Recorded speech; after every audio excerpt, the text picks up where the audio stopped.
மக்கள் அனைவருக்கும் வணக்கம். நம்ம சேனல்ல சமீபத்துல தான் திருமாவளவன் அவர்கள் பற்றி ஒரு வீடியோ போட்டிருந்தோம். அதாவது பட்டியல் சமுதாய இளைஞர்கள் எந்த அளவிற்கு திமுகவால் ஏமாற்றப்படுகிறார்கள், இந்த விசிக என்ற கட்சி திமுகவோட கூட்டணி வைப்பதால் எந்த பயனும் இல்லை, பட்டியல் சமுதாய இளைஞர்களுக்கு எந்த நன்மையும் இல்லை அப்படிங்கறத சுட்டிக்காட்டி நாம ஒரு காணொளி போட்டிருந்தோம். அந்த காணொலியில நிறைய பேர் பாசிட்டிவா கமெண்ட் பண்ணிருந்தாங்க. அதுல விசிக ஆதரவாளர்கள் நிறைய பேர் நீ பட்டியல் சமுதாயத்துக்கு என்ன பண்ண அப்படிங்கிற மாதிரி என்ன கொஞ்சம் எதிர்த்து பேசி கமெண்ட் எல்லாம் போட்டிருந்தாங்க. அதாவது நான் சொல்றது தப்பு அப்படின்னு. இப்ப நான் சொன்ன விஷயத்தையே திருமாவளவன் அவர்களும் சொல்லியிருக்காரு. என்ன சொல்லியிருக்காரு, இன்னைக்கு அவர் பேட்டி கொடுத்திருக்காரு அப்படின்னா, திமுக கூட்டணியில் விசிகாவிற்கு உரிய அங்கீகாரம் கிடைக்கல அப்படிங்கறத திருமாவளவன் அவருடைய வாயால சொல்லியிருக்காரு. நான் சொல்லும் போது எல்லாரும் என்ன திட்டினாங்க, பட்டியல் சமுதாய இளைஞர்கள் நிறைய பேர் திட்டினாங்க, வாட்ஸ்அப்ல எல்லாம் மெசேஜ் அனுப்புனாங்க. ஆனா இப்ப திருமாவளவனே சொல்லியிருக்காரு, திமுக கூட்டணியில் விசிகாவுக்கு உரிய மரியாதை கிடைக்கல, அசிங்கப்படுத்துறாங்க. அதாவது தொகுதி பங்கீடுல மிகவும் குறைவான தொகுதி தான் கொடுக்கறாங்க. நேத்து தேமுதிகவுக்கு எல்லாம் அதிக தொகுதிகள் கொடுக்கறாங்க, ஒரு ராஜ்யசபா கொடுக்கறாங்க. அப்ப தேமுதிகவுக்கு கொடுக்கக்கூடிய முக்கியத்துவத்துல ஒரு 50% கூட விடுதலை சிறுத்தை கட்சிக்கு திமுக கொடுக்கவில்லை அப்படிங்கிற ஒரு குற்றச்சாட்டை திருமாவளவன் அவர்கள் வைத்திருக்கிறார். கம்யூனிஸ்டுக்கும் அதிக முக்கியத்துவம் கொடுக்கறாங்க. திமுக கூட்டணியில் இருக்கக்கூடிய அனைத்து கட்சிகளுக்கும் உரிய அங்கீகாரம் என்பது கிடைக்கிறது, ஆனா விடுதலை சிறுத்தைக்கு மட்டும் கிடைக்கவில்லை. எம்பி எலெக்ஷன் வந்தா 2 தொகுதியை கொடுத்துட்டு ஒதுக்கிடுறாங்க. எம்எல்ஏ எலெக்ஷனா ஒரு 6 தொகுதி இல்லைன்னா 8 தொகுதி அதோட கொடுத்துட்டு ஒதுக்கிடுறாங்க.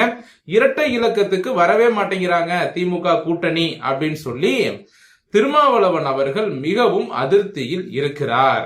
இப்போ இந்த திமுக விசிக கூட்டணி உடையுமா அப்படிங்கறதையும் நாம பார்க்க போறோம். அதே நேரத்துல தமிழக வாழ்வுரிமை கட்சி, அந்த கட்சியும் திமுக கூட்டணியிலிருந்து வெளியேறுகிறது. அந்த கூட்டணி வெளியேறுவதால் திமுகவிற்கு எந்த மாதிரியான இழப்புகள் ஏற்படும் அப்படிங்கறதையும் நாம பார்க்க போறோம்.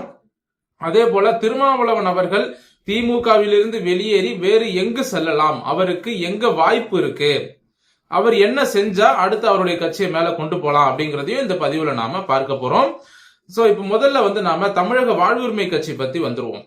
அந்த வாழ்வுரிமை கட்சி இருக்கு இல்லையா, வேல்முருகன் அவர்கள், அவருடைய கட்சி பாத்தீங்கன்னா வட மாவட்டங்கள்ல கணிசமான வாக்கு வங்கி அப்படிங்கிறது இருக்கு. அதாவது கடலூர் மாவட்டத்துல அதிக வாக்கு வங்கி வச்சிருக்காங்க. மற்ற மாவட்டங்கள்ல பாத்தீங்கன்னா சொற்ப வாக்குகள் தான் இருந்தாலும் இந்த 2026ஆம் ஆண்டு சட்டமன்ற தேர்தலை பொறுத்த வரைக்கும் ஒரு ஓட்டு கூட வேஸ்ட் ஆக கூடாது. அந்த ஒரு வாக்கு கூட மிகவும் முக்கியம்.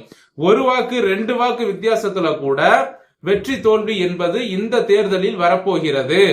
காரணம், இந்த தேர்தல் என்பது ஒரு 5 முனை போட்டியாக இருக்கிறது. ஏற்கனவே திமுக அதிமுக 2 பேர் கூட்டணி தனித்தனியா இருக்காங்க.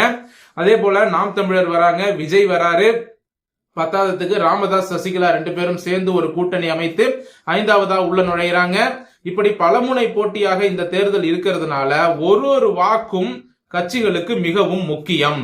அதன் அடிப்படையில தமிழக வாழ்வுரிமை கட்சி எங்களுக்கு உரிய அங்கீகாரம் கிடைக்கல, திமுகவுல தெலுங்கு லாபி இருக்கு அப்படிங்கறத வேல்முருகன் அவர்கள் அழுத்தமா சொல்றாரு. ஏவா வேலு, KN நேரு, KKSR ராமச்சந்திரன், சேகர் பாபு, இந்த 4 பேரும் தான் முடிவெடுக்கிறாங்க.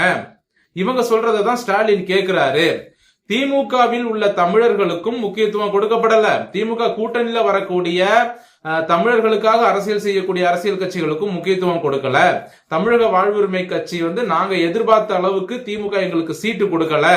அதே போல நாங்க நிறைய கோரிக்கைகள் எல்லாம் முன் வச்சோம். திமுக ஆட்சியில் இருக்கும்போது கடந்த 5 வருஷமா நிறைய விஷயங்களை கேட்டோம். அதெல்லாம் இவங்க திமுக செய்யவே இல்லை. இந்த மாதிரி நிறைய குற்றச்சாட்டுகளை வேல்முருகன் அவர்கள் அடுக்கி கொண்டே போகிறார். அந்த குற்றச்சாட்டுகளை வைத்துக் கொண்டு வேல்முருகன் அவர்கள் என்ன சொல்றாருன்னா, நாங்க வேற, அதாவது திமுக கூட்டணியிலிருந்து வெளியேறி தனியாக போட்டியிடுவதற்காகவோ அல்லது வேறு தொகுதியில் மன்னிக்கணும் வேற கட்சியோட கூட்டணி வைப்பதற்காகவோ வாய்ப்பு இருக்கு அப்படிங்கறத அவரே சொல்லியிருக்கிறாரு. இப்போ அவர் சொல்றது மட்டும் இல்லாம திமுக தலைமை இங்க அதிருப்தியில இருக்காங்க. என்னதான் வேல்முருகன் அவர்கள் இல்லங்க நாங்க இன்னமும் திமுக கூட்டணியில தான் இருக்கோம் அப்படின்னு மீடியா முன்னாடி சொன்னாலும் அவருக்குள்ள அந்த அதிருப்தி என்பது இப்பவும் இருந்துட்டு தான் இருக்கு. எந்த நேரத்தில் வேண்டுமானாலும் இவர்கள் வெளியே வரலாம். இப்ப தமிழக வாழ்வுரிமை கட்சி வெளியில வந்துருச்சு அப்படின்னு சொல்றாங்க, ஆனா அதிகாரப்பூர்வமா அறிவிக்கல அப்படின்லாம் சொல்லிட்டு இருக்காங்க. இப்போ தமிழக வாழ்வுரிமை கட்சி வெளியே போச்சு அப்படின்னா கடலூர் மாவட்டத்துல மிகப்பெரிய அளவுல திமுகவுக்கு பலம் குறையும். அதே நேரத்துல வட மாவட்டங்கள்ல கணிசமா அனைத்து தொகுதிகளிலும் ஆயிரக்கணக்கான அளவுல வாக்குகள் வைத்திருக்கக்கூடிய அந்த கட்சி ஒரு 2000 ஓட்டு 1000 ஓட்டு உடைஞ்சாலும் அது திமுகவிற்கு மிகப்பெரிய பாதிப்பை ஏற்படுத்தும். அதனால தமிழக வாழ்வுரிமை கட்சி வெளியேறுவதால திமுகவுக்கு பாதிப்பு அதிகம். அதே போல விடுதலை சிறுத்தை கட்சியை பொறுத்த வரைக்கும் விடுதலை சிறுத்தை கட்சி இல்ல அப்படின்னா திமுக வெற்றி பெறாது, வாய்ப்பே கிடையாது.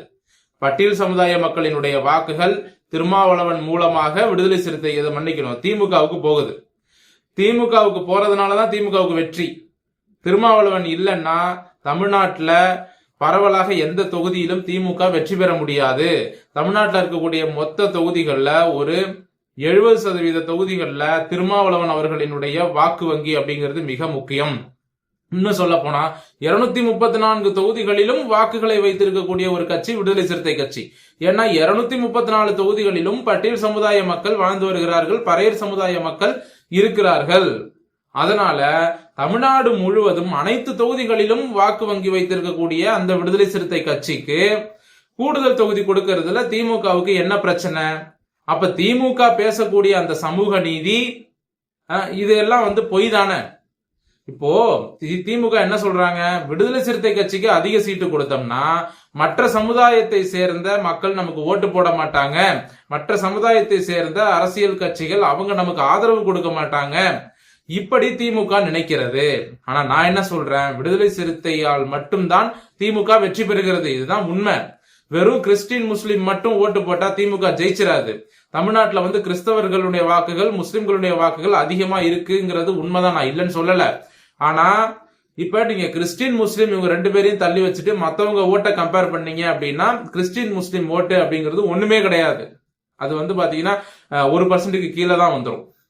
நான் என்ன சொல்றேன் அப்படின்னா, இப்ப இந்த கிறிஸ்டின் முஸ்லிமோட சேர்ந்து விடுதலை சிறுத்தை வாக்குகளும் சேரும் பொழுதுதான் அங்க திமுகவுக்கு பலம் என்பது கூடுகிறது மொத்த வாக்காளர்கள்ல. சரிங்களா?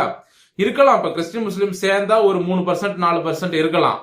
ஆனா விடுதலை சிறுத்தை சேர்ந்தால் மட்டும்தான் வெற்றி என்பது திமுகவிற்கு கிட்டும். அதனால விடுதலை சிறுத்தைகள் கட்சிக்கு அதிக தொகுதி ஒதுக்குறதுல திமுக பாரபட்சம் காட்டக்கூடாது. அததான் திருமாவளவன் பேசியிருக்கிறாரு.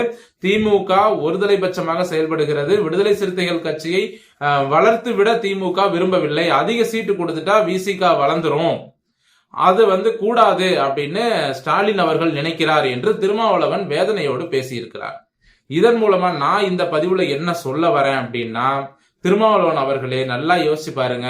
விஜய் அவர்கள் அதிமுக பாஜக கூட்டணிக்கு போகல, திமுக கூட்டணிக்கும் போல, அவர் தனியா இருக்காரு. இதுதான் நல்ல வாய்ப்பு.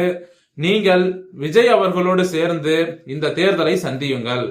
இந்த தேர்தல்ல விசிக விஜயோட சேர்ந்து போட்டி போட்டாங்க அப்படின்னா விசிகாவுக்கு அதிக தொகுதிகளும் கிடைக்கும், சுதந்திரமாக செயல்படலாம்.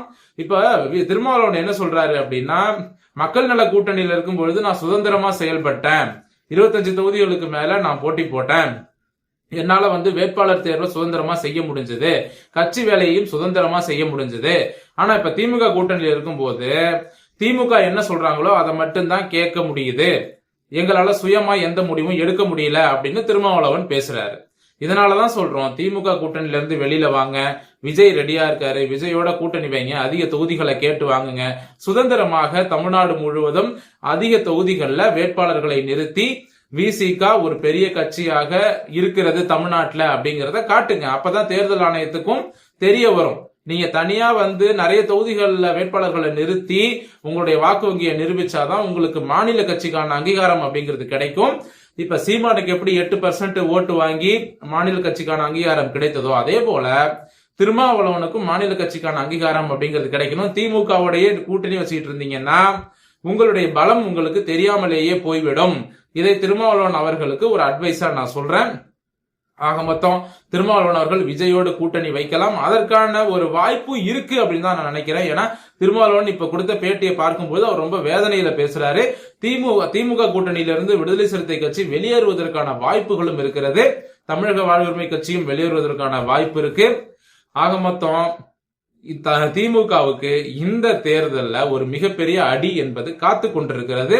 வரலாற்று ரீதியாக கடந்த ஒரு 60 ஆண்டுகளில் இல்லாத ஒரு மிகப்பெரிய அடியும் மிகப்பெரிய சேதமும் மிகப்பெரிய தோல்வியும் திமுக சந்திக்க போகிறது இந்த தேர்தல்ல அப்படிங்கிறது தான் நிதர்சனமான உண்மை.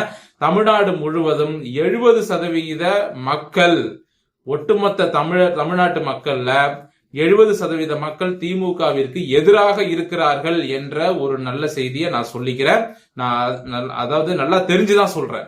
நான் எதுவும் குத்து மதிப்பா சொல்லல. 70% மக்கள் திமுகவுக்கு எதிராக இருக்காங்க. ஒரு 30% மக்கள் திமுகவுக்கும் அதன் கூட்டணி கட்சிகளுக்கும் ஆதரவா இருக்காங்க. அந்த 70% வாக்குகள் ஸ்பிளிட் ஆகாம போச்சு அப்படின்னா திமுக தோல்வி அடையும். இதுல முக்கியமான ஒண்ணு, விஜய் அவர்களால் திமுகவிற்கு செல்லக்கூடிய அதிகப்படியான வாக்குகள் பிரிக்கப்படும். அது விஜய்க்கு போகும். அதுவும் பாத்தீங்கன்னா திமுகவுக்கு மைனஸ் தான். ஆக மொத்தம் இந்த தேர்தலில் திமுக தோல்வியை சந்திப்பதற்கு அதிக வாய்ப்புகள் இருக்கு அப்படிங்கறத நான் சொல்லிட்டு இந்த பதிவை முடிச்சுக்கிறேன். மீண்டும் அடுத்த நல்ல பதிவோடு உங்களை சந்திக்கிறேன். நன்றி, வணக்கம்.